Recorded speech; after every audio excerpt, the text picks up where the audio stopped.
Hello students and welcome back to ICT channel. आज हम शिक्षा निदेशालय की वर्कशीट नंबर 30 डिस्कस करेंगे, जो कि 21 जनवरी यानी थर्सडे की वर्कशीट है, गुरुवार की वर्कशीट है और ये कक्षा 8 के स्टूडेंट्स के लिए है। और आज की वर्कशीट का विषय है हिंदी और हम पढ़ेंगे संज्ञा के बारे में। इसके साथ ही क्लास 6 और क्लास 7 की भी हिंदी विषय की वर्कशीट्स की लिंक आपको वीडियो के नीचे डिस्क्रिप्शन बॉक्स में मिल जाएगी। तो वर्कशीट को शुरू करने से पहले अगर आप चैनल पे नए हैं तो चैनल को जरूर सब्सक्राइब करें और साथ ही बेल आइकन भी दबा दें ताकि इस चैनल पे आने वाली सारी वीडियोस की नोटिफिकेशन आपको सबसे पहले मिल सके। तो चलिए लेट्स स्टार्ट। सबसे पहले आपको वर्कशीट में यहाँ पे अपना नाम लिखना है, फिर आपको यहाँ पे अपनी क्लास टीचर का नाम लिखना है। प्यारे बच्चों, आप सभी ने लाख की चूड़ियां कहानी पढ़ी है। इस कहानी का मुख्य पात्र बदलू है, जो कि कहानी का मुख्य पात्र है। बदलू एक व्यक्ति का नाम है और हिंदी भाषा के व्याकरण की दृष्टि से संज्ञा है। अतः हम जानते हैं कि कोई भी नाम, चाहे वह किसी वस्तु का हो, स्थान का हो, जाति का हो या भाव आदि का हो, व्याकरण की दृष्टि से संज्ञा कहलाता है। तो बच्चों, हमने जो कहानी पढ़ी थी लाख की चूड़ियां, उसमें जो मुख्य पात्र है बदलू, वो किसी व्यक्ति का नाम है। तो इस तरीके के शब्द जो कि किसी व्यक्ति का नाम हो या वस्तु का नाम हो या स्थान या फिर किसी भी जाति भाव का नाम हो, उसे हम व्याकरण में संज्ञा कहते हैं। तो संज्ञा को 3 भेदों में बांटा गया है, यानी संज्ञा के 3 प्रकार हैं। पहला है व्यक्तिवाचक संज्ञा, जैसे सुमित, महात्मा गांधी, दिल्ली, भारत आदि। तो बच्चों, किसी भी व्यक्ति का नाम या किसी भी जगह का नाम जो कि विशेष नाम हो, जो केवल एक हो, उसे हम व्यक्तिवाचक संज्ञा कहते हैं। जैसे कि अगर हम देखें सुमित किसी व्यक्ति का नाम है और हम किसी एक सुमित की बात कर रहे हैं, यहाँ पे हम सारे सुमित की बात नहीं कर रहे हैं। महात्मा गांधी, ये भी किसी व्यक्ति का नाम है और महात्मा गांधी एक है। दिल्ली है, दिल्ली भी किसी स्थान का नाम है और दिल्ली भी एक ही है, ये किसी पर्टिकुलर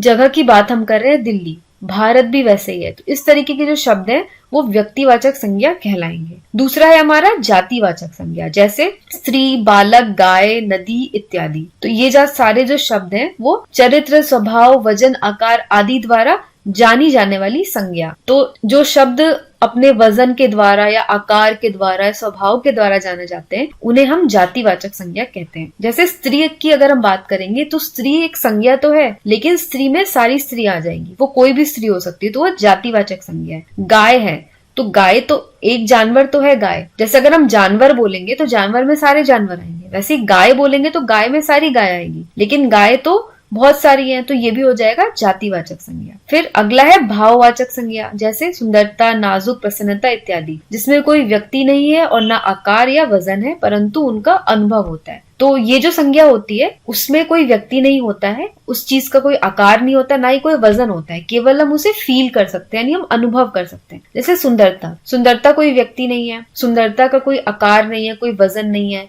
लेकिन सुंदरता को हम अनुभव कर सकते हैं। तो इस तरीके के शब्द होते हैं भाववाचक। जैसे प्रसन्नता, यानी आप खुश हैं, प्रसन्नता है। प्रसन्नता आप सिर्फ अनुभव कर सकते हैं, प्रसन्नता को ना ही आप छू सकते हैं, ना ही पकड़ सकते हैं, ना ही आप उसका वजन कर सकते हैं कि कितनी प्रसन्नता है। आप कभी तौल सकते हैं प्रसन्नता को? नहीं तौल सकते, केवल आप अनुभव कर सकते हैं कि हाँ वो व्यक्ति बहुत प्रसन्न है या आज मैं कम प्रसन्न हूँ, ज्यादा प्रसन्न हूँ। तो इस तरीके के जो शब्द होते हैं, जो संज्ञा होती है, उसे हम भाववाचक संज्ञा कहते हैं। तो चलिए अब क्वेश्चन आंसर्स देखते हैं। पहला है निम्नलिखित शब्दों को संज्ञा के भेदों के अनुसार छांटकर उपयुक्त बादल में लिखिए। तो ये जो शब्द आपको दिए गए यहाँ पे, इन सारे शब्दों को छांटकर आपको ये कौन सी संज्ञा है ये बताना है और सही बादल के अंदर लिखना है। यानी जो व्यक्तिवाचक संज्ञा है उसे इस बादल में लिखना है, जातिवाचक को इस बादल में और भाववाचक को यहाँ पे। तो व्यक्तिवाचक संज्ञा कौन कौन सी है इनमें से? बदलू, रुचि, हिमालय और मोहन। तो ये सारे जो ये नाम है, बदलू भी व्यक्ति का नाम है, रुचि भी किसी लड़की का नाम है, हिमालय भी पर्वत का नाम है और मोहन भी किसी व्यक्ति का नाम है। तो ये सारे नाम हो जाएंगे हमारे व्यक्तिवाचक संज्ञा। फिर दूसरा है जातिवाचक संज्ञा। जातिवाचक यानी जो कॉमन होता है, यानी वो कोई भी हो सकता है। जैसे बेलन, मकान यानी कोई भी मकान हो सकता है, आदमी यानी कोई भी आदमी हो सकता है, मचिया, शहर, दौड़, देश, ये सारे हो जाएंगे हमारे जातिवाचक संज्ञा। फिर तीसरा है भाववाचक संज्ञा। भाववाचक यानी जिससे हमें किसी चीज का अनुभव होता है, जैसे स्वभाव, रुचि। यहाँ पे रुचि नाम भी हो सकता है और रुचि यानी ये भाव भी है। रुचि यानी मुझे खाने में रुचि है या मुझे पढ़ने में रुचि है, तो वो वाला रुचि भी अगर हम भाववाचक संज्ञा में लिख सकते हैं। फिर हो गया व्यथा यानी दशा, मिठास, बचपन, क्रोध। तो ये सारी चीजें हम देख नहीं सकते, इससे हम वजन नहीं कर सकते, इसका कोई आकार नहीं होता, लेकिन इन चीजों को हम अनुभव कर सकते हैं। तो ये सारे हमारे हो जाएंगे भाववाचक संज्ञा। अगला है 2 नंबर, भारत एक विशाल देश है,